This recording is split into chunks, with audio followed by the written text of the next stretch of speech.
الحمد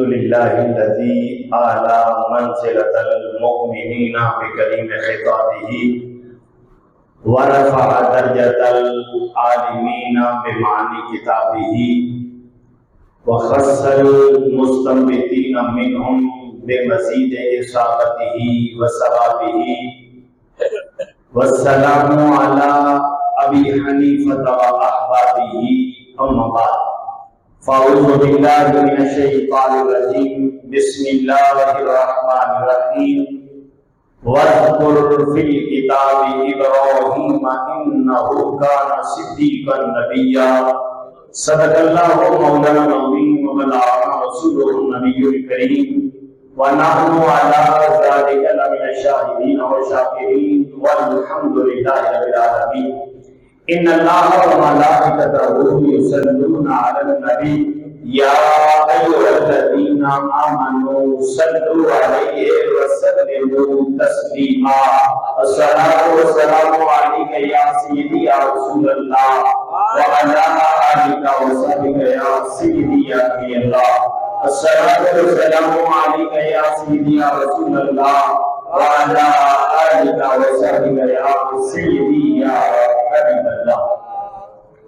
معزز وارثان ممبر و محراب، علماء کرام، ارباب دانش و فکر، گرامی قدر امام الانبیاء صلی اللہ علیہ وسلم سے محبت کرنے والے حضور کے روحانی بیٹوں، اللہ رب العزت نے قرآن مجید فرقان حمید میں اپنے محبوب پاک رحمت دو عالم نور مجسم شفیع معظم صلی اللہ علیہ وسلم کو فرمایا وَذْكُرْ فِي الْكِتَابِ إِبْرَاهِيمَ، محبوب کتاب میں ابراہیم کا تذکرہ کیجئے، اِنَّهُ كَانَ صِدِّيقًا نَبِيًّا، وہ اللہ رب العزت کے سچے نبی تھے۔ حضرات گرامی قدر، میرے آقا و مولا صلی اللہ علیہ وسلم کے بعد ساری کائنات میں جس نبی کا مقام سب سے بلند ہے وہ حضرت سیدنا ابراہیم خلیل اللہ علیہ السلام کی ذات ہے، جو حضور علیہ السلام کے جد امجد بھی ہیں اور ہم شکل مصطفیٰ بھی ہیں۔ جب میرے آقا معراج کی رات واپس آئے، نبی پاک صلی اللہ علیہ وسلم نے صحابہ کرام رضوان اللہ علیہ مجمعین کے سامنے بیان کیا کہ میں نے دیکھا کہ بیت المعمور کے ساتھ ایک بزرگ ٹیک لگائے بیٹھے ہیں، تو میں نے جبریل امین علیہ السلام سے پوچھا تو انہوں نے کہا یہ حضرت سیدنا ابراہیم خلیل اللہ علیہ السلام ہے۔ جب میرے نبی کے صحابہ نے حضرت ابراہیم علیہ السلام کا ذکر سنا تو ان کے دل میں خیال پیدا ہوا کہ ہم حضرت ابراہیم علیہ السلام کے بارے میں جانیں، ان کا حلیہ کیسا ہے، ان کی شکل و صورت کیسی ہے۔ انہوں نے کہا حضور حضرت ابراہیم علیہ السلام کا حلیہ کیسا ہے؟ تو میرے کریم نے صرف ایک جملہ بول کے ان کے حلیے کو بیان فرمایا، جس نے ابراہیم کو دیکھنا ہو تو مجھے دیکھ لے۔ تو حضرت ابراہیم علیہ السلام ہم شکل مصطفیٰ صلی اللہ علیہ وسلم بھی ہیں، اور حضرات گرامی قدر حضرت ابراہیم علیہ السلام کا جب آپ کی ولادت ہوئی تو اس وقت آپ کے والد گرامی حضرت طارق کی عمر جو تھی وہ حضرات گرامی قدر تقریباً 75 سال عمر کی حضرت طارق کی۔ جب اللہ تبارک و تعالیٰ نے آپ کو یہ بیٹا عطا کیا، اب یہاں ذرا اللہ کی قدرت کا نظارہ کیجئے۔ ابراہیم علیہ السلام کی ولادت ہوئی تو والد کی عمر 75 سال ہے، اور جب حضرت ابراہیم علیہ السلام کو اللہ نے پہلا بیٹا حضرت اسماعیل کی صورت میں دیا تو اس وقت حضرت ابراہیم علیہ السلام کی عمر مبارک 99 سال تھی۔ ایک روایت میں 68 سال کا ذکر ہے اور ایک روایت میں 99 سال کا ذکر ہے کہ حضرت ابراہیم علیہ السلام آپ کی اپنی پیدائش بھی یہ بھی اللہ رب العزت کی قدرت کا جلوہ تھا، اور آپ کے حضرت گرامی قدر بیٹے کی جو ولادت ہے وہ بھی اللہ رب العزت کی قدرت کی نشانی ہے۔ ابراہیم علیہ السلام جب پیدا ہوئے اس وقت جو بادشاہ تھا نمرود تھا، کہا جاتا ہے زمین پہ 4 بادشاہوں نے تمام حق تقسیم اقلیم یعنی تمام زمین پہ حکومت کا دعویٰ کیا، 4 گزرے ہیں، دو مسلمان تھے اور دو کافر تھے. جو مسلمان تھے وہ حضرت سلیمان علیہ السلام اور سکندر ذوالقرنین، اور جو کافر ہے ایک بخت نصر اور ایک نمرود تھا. اور نمرود نے ہر شہر کے اندر اپنے قد آدم تصویریں لگائی ہوئی تھی. جو بندہ شہر میں داخل ہوتا وہ نمرود کو سجدہ کرتا. اگر کوئی سجدہ نہ کرتا، ان میں اس انداز میں جادو بھرا ہوا تھا، وہ آواز دیتے، بادشاہ کے کارندے آتے یا زبردستی سجدہ کرواتے یا پھر حضرات اس کا سر تن سے جدا کر دیتے. حضرت ابراہیم علیہ السلام جب پیدا ہوئے تو اس وقت نمرود کے جو کاہن تھے انہوں نے آ کر کہا کہ تیرے ملک میں ایک بچہ پیدا ہونے والا ہے کہ جو تیری سلطنت کو ختم کر دے گا، یہاں پہ اللہ کے قانون کو رائج کرے گا، اللہ کے دین کو رائج کرے گا. اس نے کہا آئندہ سے جو بچہ پیدا ہو اس کو قتل کر دیا جائے، جو بچیاں پیدا ہو انہیں زندہ رکھ دیا جائے. اس کا خیال تھا میں نے قضاء و تقدیر کا دروازہ بند کر دیا، لیکن اسے کیا پتا بادشاہ وہ نہیں ہے، بادشاہ تو وہ ہے جس کی جان ہے. لیکن اللہ امرن انما ارادہ انما اذا اراد شيئا ان يقول له كن فيكون. اللہ جب ارادہ کرتے ہیں کسی چیز کا بس کن کہتا ہے وہ چیز پیدا ہو جاتی ہے. اب نمرود نے تو یہ کیا، لیکن اللہ کی قدرت کاملہ سے حضرت ابراہیم علیہ السلام کی ولادت ہوئی. آپ کی ماں آپ کو غار میں جنم دیتی ہے، اور پھر اللہ کی قدرت ہے کہ حضرت ابراہیم کی ماں جب اپنے بیٹے کو ملنے جاتی تو آپ حیران رہ جاتی. ایک انگلی سے دودھ جاری تھا اور دوسری انگلی سے شہد جاری ہوتا تھا. باقی بچے ایک مہینے میں جتنی پرورش پاتے تھے، اللہ کا خلیل ایک دن کے اندر اتنی پرورش پاتا تھا. اور جب آپ غار سے باہر آئے، چلنے پھرنے لگے، آپ نے دیکھا کہ لوگ بتوں کے آگے سجدہ کرتے ہیں، نمرود کو سجدہ کرتے ہیں. تو حضرت ابراہیم علیہ السلام کا چچا جو آذر تھا، یہ بعد میں بھی عرض کرتا ہوں، وہ آپ کو ایک دفعہ نمرود کے دربار میں لے گیا تو نمرود کو سارے سجدہ کرے. جب اللہ کا خلیل گیا آپ نے سجدہ نہ کیا تو نمرود نے کہا تم نے مجھے سجدہ کیوں نہیں کیا؟ آپ نے فرمایا یہ پیشانی کسی جھوٹے کے آگے نہیں جھکتی، یہ جب بھی جھکتی ہے اپنے رب کے آگے جھکتی ہے. حضرات گرامی قدر، یہاں میں عام مسئلہ آپ کی بارگاہ میں عرض کر کے آگے چلوں.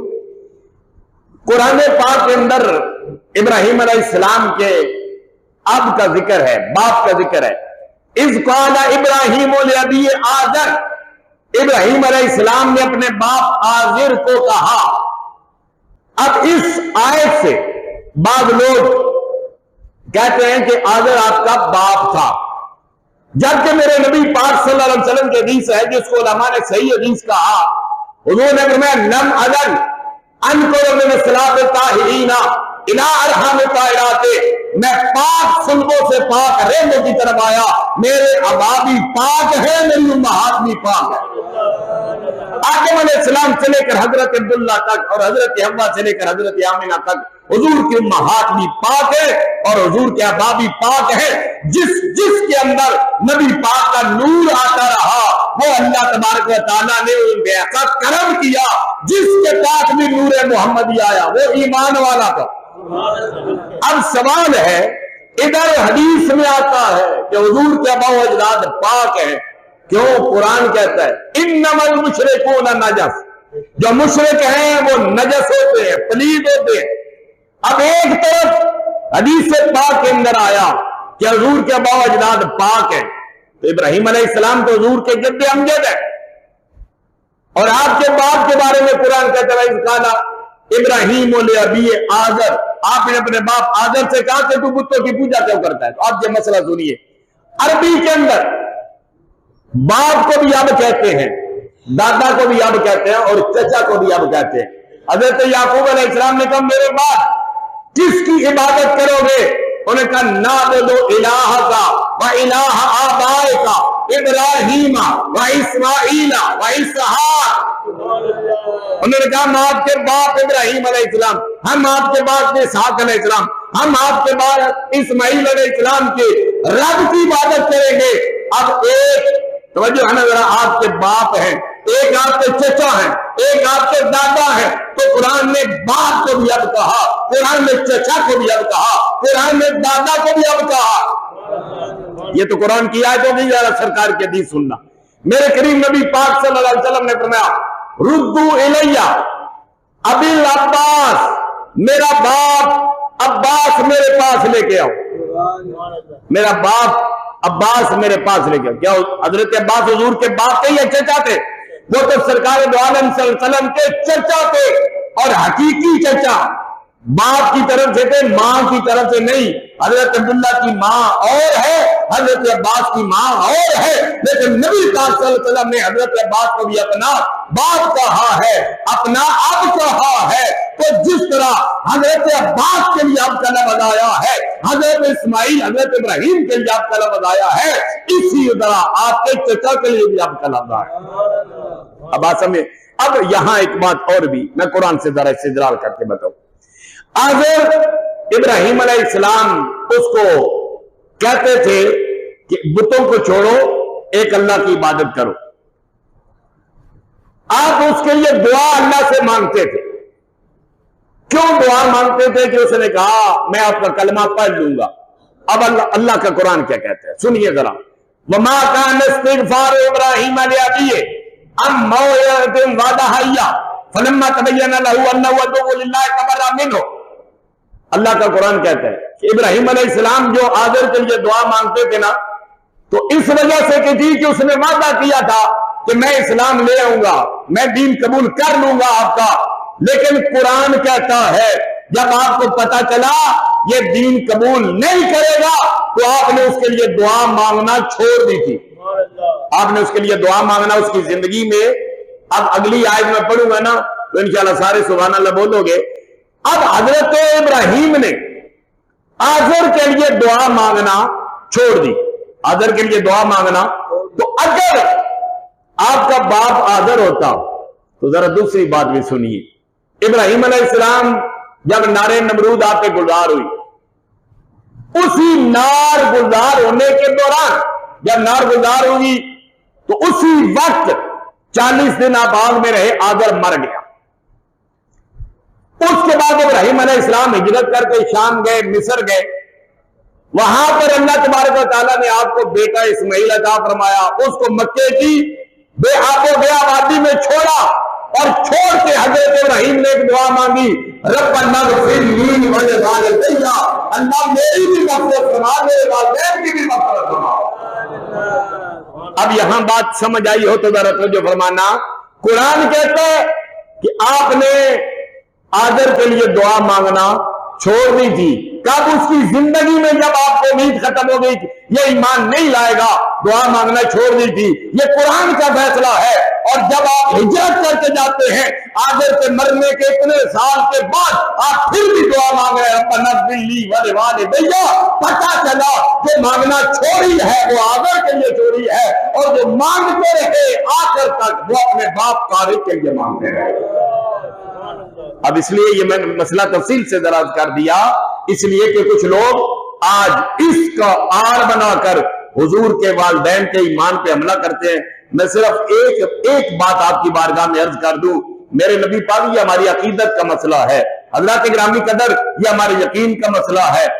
آپ میں سے ایک بندہ وہ حضرات گرامی قدر بازار میں جائے، کوئلے لے کر آئے، کوئلے، وہ کوئلے کہاں ڈالے گا؟ وہ ایک دابڑے میں ڈالے گا۔ وہی بندہ بازار میں جائے تو اس بندے کو ملے ہیرا، توجہ نظرہ، بندے کو ہیرا ملے، اس ہیرے کی قیمت آپ اقبال صاحب سے پوچھے نا، کروڑوں میں ہیروں کی قیمت ہے۔ اب ایک ہیرا جو بندہ 2-4 کروڑ روپے لگا کے بازار سے خرید کے لاتا ہے، وہ اس کو دابڑے میں نہیں رکھے گا، وہ اس کو تالوں کے اندر بند جگہ پہ، محفوظ جگہ پہ رکھے گا۔ کیوں؟ اسے پتا ہے یہ قیمتی شے ہے، اس کو میں نے اعلیٰ برتن میں رکھنا ہے۔ یارو توجہ کرو، اس کائنات میں سب سے قیمتی شے محمد عربی کا جسم ہے، تو اللہ اس کو کسی عام پیٹ میں نہیں رکھے گا، اللہ اسی پیٹ میں رکھے گا جو عورتوں میں سب سے قیمتی پیٹ ہے۔ نعرہ تکبیر، اللہ اکبر، نعرہ رسالت، نعرہ رسالت، نعرہ حیدری، علماء سنت۔ وہ بٹن کتنا قیمتی معانہ بٹن ہے جس کے اندر رب نے اپنے محبوب کو 9 ماہ رکھا ہے۔ ایک بات بتاؤں، جنت میں کوئی مچھلی نہیں جائے گی، ایک مچھلی جائے گی جس کے پیٹ میں اللہ کا نبی حضرت یونس علیہ السلام 40 دن رہے ہیں۔ یارو، جس مچھلی کے پیٹ میں اللہ کا نبی 40 دن رہتا ہے، اللہ اس مچھلی کو جنتی بنا دیتا ہے۔ تو جس ماں سیدہ آمنہ کے بطن میں میرا نبی 9 ماہ قیام کرتا۔ تو اب توجہ، تو اب میں عرض کر رہا تھا، تو آپ نے جب دیکھا نا آجر کو دیکھا بتوں کے آگے جھکتا ہے، آپ نے کہا چچا یہ بتوں کے آگے جھکتے ہو، یہ نہ کھاتے ہیں نہ پیتے ہیں نہ دیتے ہیں نہ نفع دیتے ہیں نہ نقصان دیتے۔ اس نے کہا ہم تو کرتے ہیں، ایسے کریں گے، ہمارے خدا کا نعوذ باللہ حکم ہے۔ آپ نے فرمایا ذرا مجھے اپنے خدا کے پاس لے چلو۔ جب ابراہیم علیہ السلام گئے تو پھر آپ کو میں نے بات بتائی، آپ نے سجدہ نہ کیا۔ نمرود نے کہا تم نے مجھے سجدہ کیوں نہیں کیا؟ آپ نے کہا یہ پیشانی کسی جھوٹے کے آگے نہیں جھکتی، یہ جھکتی ہے تو اپنے مالک کے آگے جھکتی ہے، اپنے رب کے آگے جھکتی ہے۔ اب حضرت ابراہیم علیہ السلام نے کیا کیا؟ ذرا توجہ کرنا۔ اس نے نمرود نے کہا کہ تیرے رب کی شان کیا ہے؟ آپ نے فرمایا ربی الذی یحیی و یمیت، میرا رب وہ ہے جو زندہ بھی کرتا ہے جو مارتا بھی ہے۔ اس نے کہا یہ کام تو میں بھی کر سکتا ہوں۔ اب اس نے کیا کیا؟ ایک مجرم تھا، اس مجرم کو اس نے بری کر دیا، اور جو گناہگار نہیں تھا نا، بے گناہ تھا، اس کو اس نے پھانسی پہ چڑھا دیا۔ اس نے کہا یہ کام تو میں بھی کر سکتا ہوں۔ حالانکہ اس نادان کو یہ بھی نہیں پتا کہ موت اور حیات کا مفہوم کیا ہے۔ لیکن آپ کو ایک بات بتاؤں، اللہ کے جو نبی، جتنے نبی آئے نا، آدم علیہ السلام سے لے کر میرے نبی تک، یہ جملہ میرا ذرا توجہ سے سننا، اور میں ایک بات کا ضامن ہوں، جتنے اللہ کے نبی دنیا میں آئے، کوئی نبی دنیا میں مناظر بن کے نہیں آیا، جتنے نبی ہیں وہ دائی بن کے آیا۔ اللہ نے اپنے محبوب کو فرمایا یا ایھا النبی انا ارسلناک شاہدا ومبشرا ونذیرا وداعیا الی اللہ باذنہ وسراجا منیرا۔ مناظر اور دائی میں فرق کیا ہوتا ہے؟ مناظر وہ ہوتا ہے وہ اپنا آپ منواتا ہے۔ آپ دیکھ لیں آج انٹرنیٹ پہ ہزارہ مناظر موجود ہیں، تو جو مناظر ہوتا ہے وہ اپنا آپ منواتا ہے، جو دائی ہوتا ہے وہ اپنا آپ نہیں منواتا، وہ اپنے رب کو منواتا ہے۔ وہ مناظر کبھی دلیل سے پیچھے نہیں ہٹتا، لیکن جو دائی ہوتا ہے نا، وہ دلیل، اس کو دلیل کا وہ محتاج نہیں ہوتا، وہ تو حق دل میں ڈالنا چاہتا ہے۔ توجہ ذرا فرمائیے گا۔ اب اللہ کے خلیل تھے دائی، مناظر ہوتے تو بیعت شروع کر دیتے، معلوم ہوا راز تو چھیڑی باسیں، محسوس ہوا راز تو بولا نہ گیا۔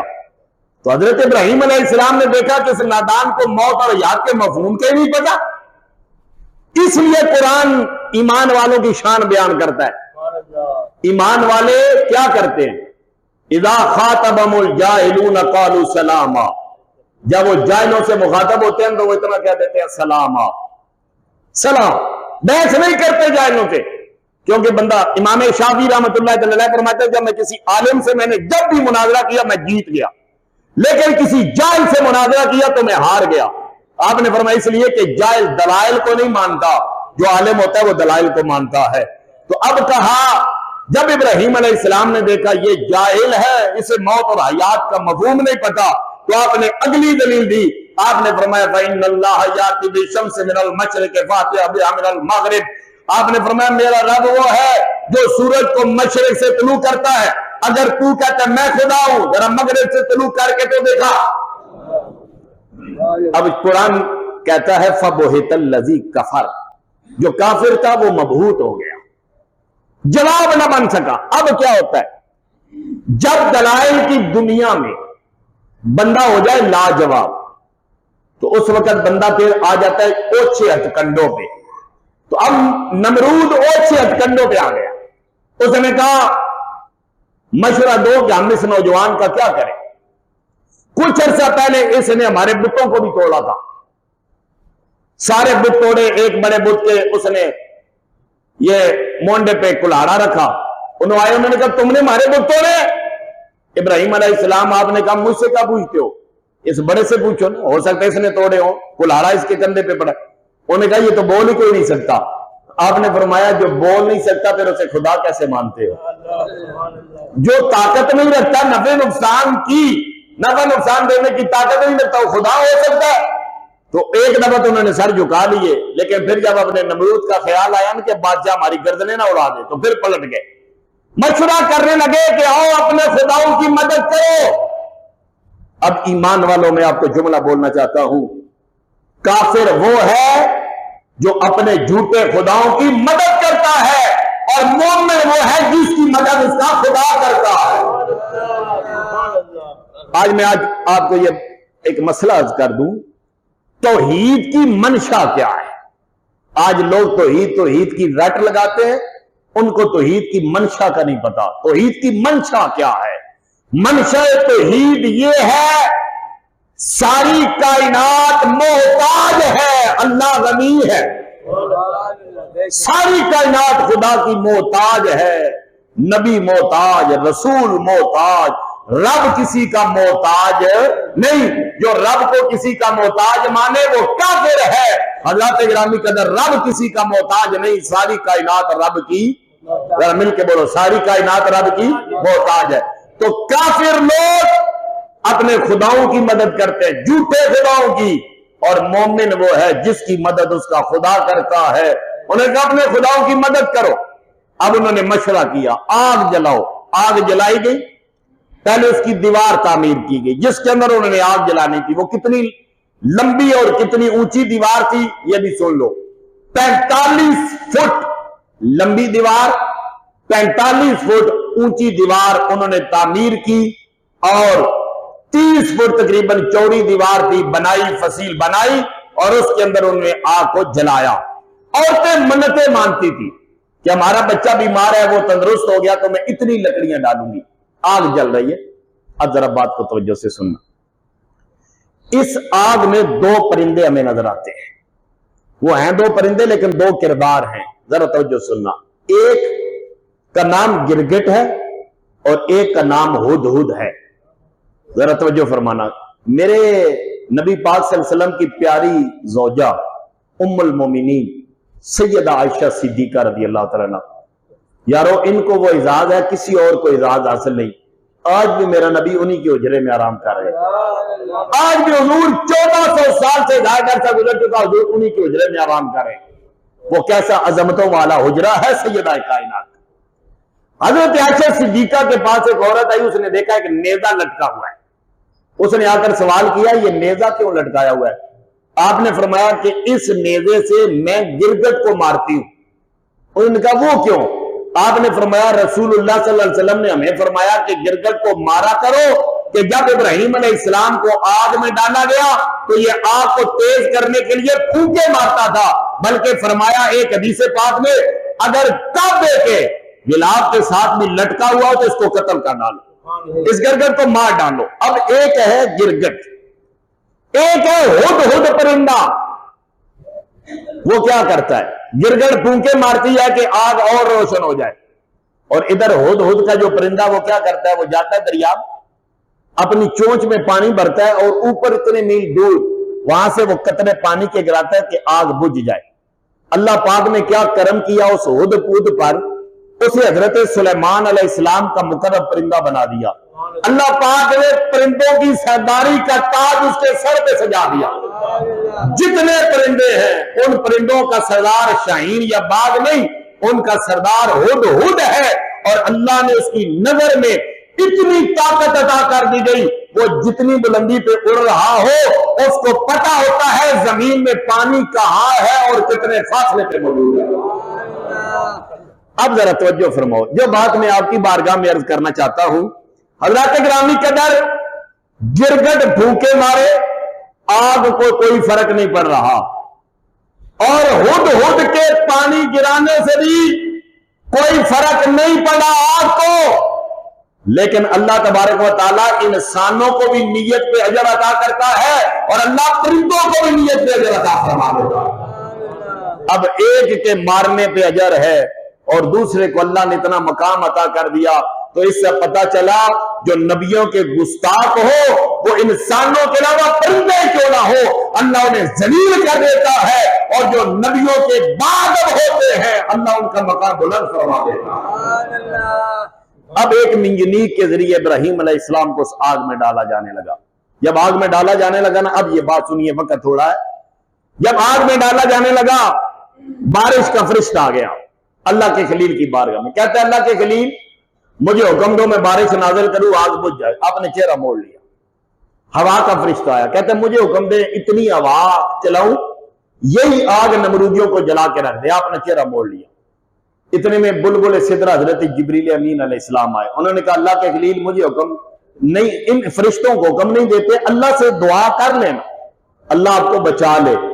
آپ نے فرمایا جبریل اتنا بتاؤ، اگر میرا رب نہ چاہے تو کیا یہ نمرودی اس آگ میں مجھے جلا سکتے ہیں؟ انہوں نے کہا رب نہ چاہے تو ان کی کیا مجال ہے. فرمایا میری بھی بات میں سن لو، اگر میرا اللہ جلانے پہ راضی ہے تو میں جلنے پہ راضی ہوں، رب بچانے پہ راضی ہے تو میں بچنے پہ راضی ہوں. اب یہاں ایک ذہن میں سوال آتا ہے کہ آپ نے دعا کیوں نہیں کی؟ اللہ کے بندوں پہ دو طرح کے باتیں ہوتی ہیں. ایک وہ ہوتی ہے کہ ان کو اجازت ہوتی ہے یہ مصیبت ڈالی ہے علاج کروا لو، یہ مصیبت بھیجی ہے دعا کر لو میں تمہاری دعا سے یہ مصیبت ٹال دوں گا. جب غزوہ بدر میں 313 مسلمانوں کے مقابلے میں تقریباً 1000 کا لشکر آ گیا، اللہ نے محبوب کو اجازت دی محبوب دعا کرو، تیرے ہاتھ اٹھیں گے میں 5000 فرشتے بھیج دوں گا. لیکن جب کربلا کا میدان آیا تو اب حکم تھا محبوب تم نے دعا نہیں کرنی، اب تیرا حسین امتحان دینے کے لیے آیا ہے.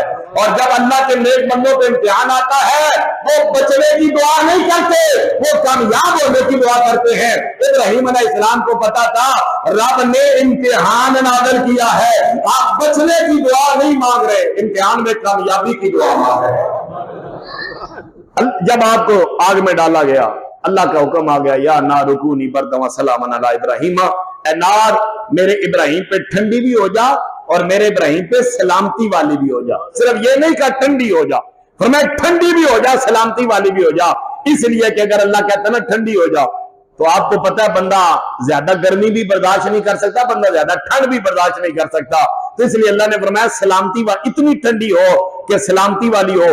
40 دن اللہ کے خلیل اس آگ میں رہے اور جب باہر آئے نا کبھی اس آگ کو یاد کرتے تھے نا، یاد کرتے تھے تو آنکھوں سے آنسو نکل آتے تھے.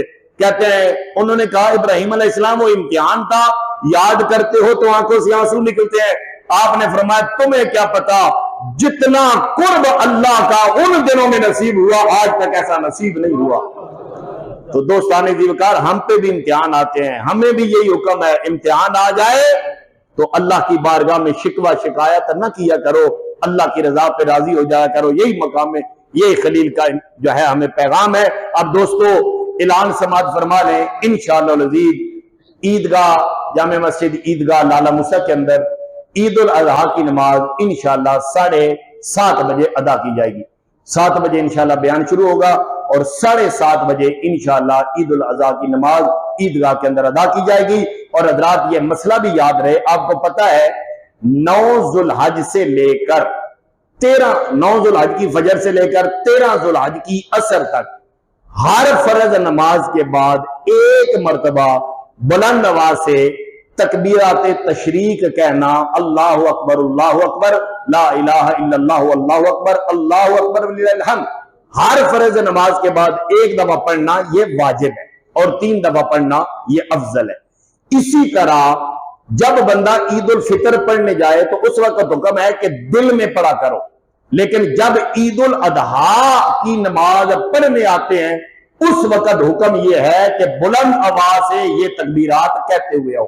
جس طرح حج کے موقع پہ بلند آواز سے کہتے ہیں لبیک اللہم لبیک لا شریک لک لبیک، اسی طرح جب عید الاضحیٰ کی نماز پڑھنے کے لیے آئیں تو بلند آواز سے یہ تکبیرات کہتے ہوئے آئیں اللہ اکبر لا الہ الا اللہ اکبر وللہ الحمد. اللہ پاک دین سمجھنے کی اور عمل کی توفیق عطا فرمائے.